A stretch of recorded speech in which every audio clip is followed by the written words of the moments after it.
5월 13일 목요일 새벽 기도를 하나님 앞에 드리도록 하겠습니다.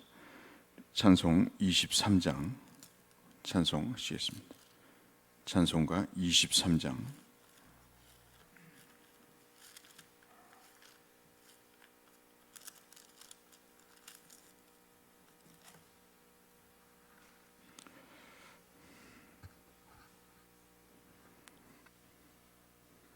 찬송 23장. 만입이 내게 있으면, 만입이 내게 있으면 그 입 다 가지고 내 구주 주시는 종을 늘 찬송하겠네. 내 은혜로신 하나님 날 도와주시고 그 크신 영광 널리 뼈 다 알게 하소서. 내 주의 귀한 이름이 날 위로하시고 이 귀의 음악 같으니 참 희락되도다. 내 죄의 권세 깨뜨려 그 결박 푸시고 이 추한 마음을 비로소 고정케 하셨네. 아멘.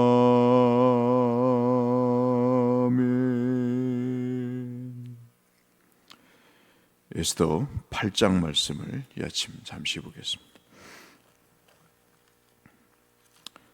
에스더 8장 말씀. 오늘 성경 통독으로 읽으실 성경은 에스더 8장부터 10장까지고 새벽 기도에는 8장 3절부터 8절까지 말씀을 보겠습니다. 에스더 8장 3절에서 8절의 말씀. 에스더가 다시 왕 앞에서 말씀하며 왕의 발 아래 엎드려 아각 사람 하만이 유다인을 해하려 한 악한 꾀를 제거하기를 울며 구하니 왕이 에스더를 향하여 금규를 내미는지라. 에스더가 일어나 왕 앞에 서서 이르되, 왕이 만일 즐거워하시며 내가 왕의 목전에 은혜를 입었고 또 왕이 이 일을 좋게 여기시며 나를 좋게 보실진대 조서를 내리사 아각 사람 함무다다의 아들 하만이 왕의 각 지방에 있는 유다인을 진멸하라고 꾀하고 쓴 조서를 철회하소서. 내가 어찌 내 민족이 화당함을 참아 보며 내 친척의 멸망함을 참아 보리이까 하니. 우리 7절 8절 말씀 같이 읽겠습니다.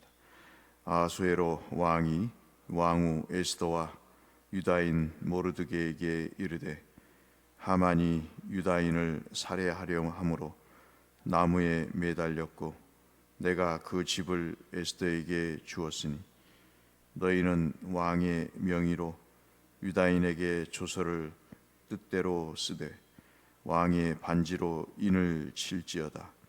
왕의 이름을 쓰고 왕의 반지로 인친 조서는 누구든지 철회할 수 없음이니라 하니라. 아멘. 권력은 시간이 지나면 아무리 불의의 그 힘을 발휘하는 것 같지만 어느 순간 무력해지는 것이 세상의 권력인 것을 우리가 잘 압니다. 하늘을 찌를 듯한 권력을 누렸던 하만도 모르드게를 잡아서 죽이려고 했던 그 나무에 자기 스스로가 달려서 죽게 되는 허망한 일이 벌어지게 됩니다. 참 살면서 그런 것 같아요. 성도는 이 땅에 태어나서 새 생명을 얻은 사람으로 사람을 살리는 일에 그 생을 다할 때 하나님이 복을 주시는 것 같습니다. 비난하고 욕하고 그리고 정죄하는 그 일은 자기뿐만 아니라 모든 사람에게 고통과 아픔을 주는 일이 아닐 수가 없는 것이죠. 순식간에 하만의 인생이 끝을 봅니다. 자기는 살고 남을 죽이겠다는 계획은 오히려 자신이 죽고 그 죽이겠다고 하는 상대는 살아나는 기이한 현상들이 벌어지게 되고 1절에 보면 아하수에로 왕은 이 모르드게를 살려주시고 그리고 이 하만이 갖고 있던 모든 재산을 몰수해서 바로 에스더 왕후에게 주는 사건이 벌어지게 됩니다. 그토록 왕의 2인자로 왕에게 총애를 받고 있다는 것을 자긍심으로 갖고 있던 하만에게 있어서 그리고 집안에 있어서 청천벽력과 같은 일이 아닐 수가 없는 것이죠. 잠언 13장 22절에 선한 사람은 그 유산을 받는데 자자손손이 그 유산을 대대로 이어받지만 죄인의 재산은 의인에게 주기 위해서 하나님이 그렇게 준비하신다는 말씀이 있습니다. 참 그 말씀이 이루어지는 것처럼 이 하만의 모든 재산이 몰수가 돼서 바로 에스더에게 주시는 일이 벌어지게 됩니다. 그런데 여기서 이제 끝나는 것이 아니고 문제가 하나 더 남아 있죠. 앞서 하만을 통해서 아수로 왕이 결제한 그런 내용입니다. 즉 다시 말씀드리면 지금 우리가 읽었던 3절 말씀부터 시작이 되는 이 바로 에스더가 눈물을 흘리며 자기의 남편 왕 앞에 울부짖었던 내용이죠.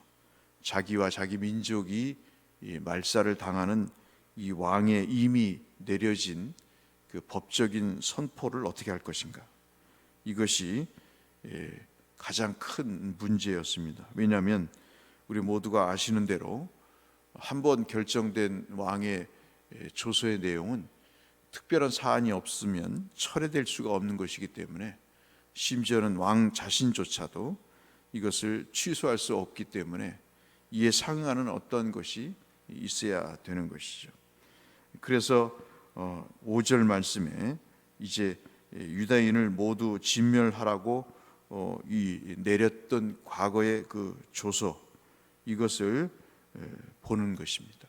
이것에 대한 안타까움을 호소하는 것이죠. 그렇기 때문에 이 철회하는 문제가 간단한 문제가 아니고 요즘처럼 통신이 발달이 되고 또 그런 연락 체계가 잘 되어 있는 시대가 아니기 때문에 말을 타고 가서 전달을 해야 되는 그런 상황이라서 이미 어느 부분은 집행이 되고 있을지도 모르는 그런 두려움이 에스더에게 있었던 것이죠. 그래서 다급하게 에스더는 한 번 더 왕에게 이 사실을 이야기를 합니다. 6절 말씀에 그 말씀이 있고, 간청하는 에스더의 그 모습을 보고 왕이 참으로 꿈과 같은, 인생의 드라마와 같은 그런 반전의 결정을 내리게 됩니다. 이것이 8절 말씀인데요, 8절 말씀에 보시면 왕은 모든 이러한 새로운 법령에 대해서, 유다인들을 죽이지 말라고 하는 법령에 대한 모든 권한을 에스더와 모르드게에게 위임을 하게 됩니다. 새로운 왕의 조서가 작성이 되는데 그 내용이 작성이 되고 반포되는 그런 모든 일에 바로 이 에스더와 모르드게에게 위임을 하는 그런 사건이 발생을 하고, 새로운 조서를 통해서 유대인이 멸망당하지 않도록 하는 그런 모든 유대인을 죽이려고 하는 일들이 취소가 되어야 된다는 것을 설명을 해주고 있습니다. 이것이 이제 11절에 우리가 읽지 않았습니다만 나오는 말씀이고요. 14절에 왕이 명이 얼마나 급했는지 왕이 쓰는 그런 준말을 이용해서 제국의 여러 나라에 하나님의 은혜에 의해서 만들어진 이 조서가 다시 전달이 되게 되는 것이죠. 우리가 잘 알고 있는 이 말씀이 주는 의미가 뭘까? 첫 번째는 이런 것입니다. 여러분 에스더서를 읽어보시면 하나님이라고 하는 말씀이 전혀 없습니다. 우리 삶도 그렇죠. 우리 삶에 고통이 있고 아픔이 있습니다. 그럴 때 보면 하나님이 참 무관심하신 것 같은 느낌을 받을 때가 많이 있습니다. 정말 하나님이 살아계신가? 하나님이 나를 아시기나 하는가? 나를 돌아보실 마음은 있는 것인가? 하는 생각이 들 때가 있습니다. 그런데 에스더에는 하나님이라는 글자가 하나도 등장하지 않지만 하나님은 그 위기와 고통 속에 침묵하시는 분이 아니라 일하고 계시는 하나님, 그 하나님을 우리가 만나볼 수가 있는 것이죠. 에스더와 모르드게라는 그 당신의 종을 통해서 하나님은 그들의 백성의 생명을 구원하시고 한치의 착오도 그리고 오류도 없이 하나님께서 그 모든 주권을 통해서 유다 백성들을 살리셨듯이 이 어려운 상황 속에서 우리 성도님들을 주께서 살리신다는, 지금도 하나님은 우리 자신들을 위해서 일하고 계신다는 것을 우리가 확인해 볼 수가 있겠습니다. 또 하나 우리가 이 본문을 통해서 살펴볼 수 있는 내용이 있다고 한다면 하나님은 우리를 멸망에서 생명으로 바꾸시는 일을 하신다. 여러분 에베소 2장 4절 5절 말씀을 보시면 이런 말씀이 있습니다. 국률하신 풍성하신 하나님이 우리를 사랑하셔서 그 사랑으로 인해서 우리를 그리스도와 함께 살리셨다라고 이야기를 합니다. 몸은 약해지고 병들어가고 돈은 없어져 가고 여러 가지 침체되어 가는 일상 속에서도 우리가 낙심하지 않는 것은 그리스도와 함께 우리를 살리신 하나님이 계시기 때문에 우리는 어제도 수요예배 때 살펴본 대로 사망이 아닌 생명으로 이끄시는 그 하나님의 은혜를 우리가 잊고 있기 때문에 우리에게는 소망이 있다는 사실을 우리가 확인해 볼 수가 있습니다. 그리스도인에게 있어서 멸망의 날이 있지 않다. 그리스도인에게는 죽음의 날이 있지 않다 하는 것을 우리가 로마서 8장 2절을 통해서도 확인해 볼 수 있겠다 하겠습니다.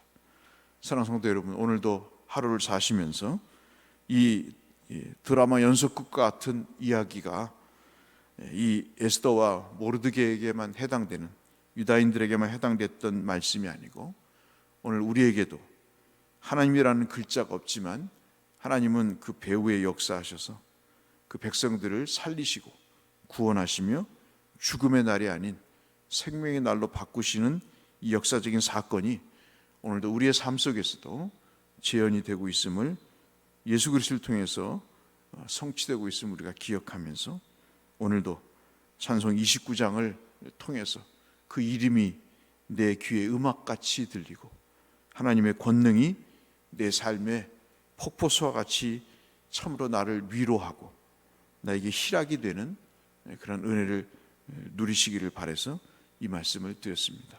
이 은혜가 우리 모든 성도님들에게 있으시기를 주의 이름으로 축원합니다. 거룩하신 아버지 하나님, 아무 일도 하지 않으신 것 같은 섭섭한 하나님, 그렇게 느껴졌던 하나님은 우리가 모르는 과정 속에 그 고통과 위기 속에서 하나님은 침묵하고 계시는 하나님이 아니라, 없는 하나님이 아니라 열심히 우리를 위해서 일하고 계시는 하나님임을 확인할 수 있었습니다. 멸망의 날인 줄 알고 이제는 죽었구나 생각했던 그때 하나님은 택한 백성을 죽음이 아닌 생명으로 바꾸시는 반전을 기획하시고 이루어 가심을 저희들이 믿고 오늘도 소망을 갖고 주님과 함께 동행하는 삶을 살고자 합니다. 주님, 우리와 함께 하시는 이 하나님 든든히 믿고 오늘도 기쁨으로 살아가는 우리가 되게 하여 주옵소서. 예수님 이름으로 기도 올리옵나이다. 아멘. 하늘에 계신 우리 아버지, 아버지의 이름을 거룩하게 하시며 아버지의 나라가 오게 하시며 아버지의 뜻이 하늘에서와 같이 땅에서도 이루어지게 하소서. 오늘 우리에게 일용할 양식을 주시고 우리가 우리에게 잘못한 사람 용서하여 준 것 같이 우리 죄를 용서하여 주시고 우리를 시험에 빠지지 않게 하시고 악에서 구하소서. 나라와 권능과 영광이 영원히 아버지의 것입니다. 아멘. 오늘 하나님의 은혜를 구하면서 기도로 주 앞에 나가겠습니다. 기도하시겠습니다. 사랑하시는 아버지 하나님 감사합니다. 오늘도 살려주시니 참으로 감사합니다. 오늘도 은혜를 베푸시니 주님 감사합니다. 주께서 일하시고 주께서 우리를 살려주시는 하나님의 놀라운 주권적인 손이 우리에게 임하는 이날에 주의 능력의 이름이 우리의 귀에 음악같이 들리게 하시고 우리의 위로가 되어주시고 우리의 희락이 되는 기쁜 날 살게 하여 주시옵소서.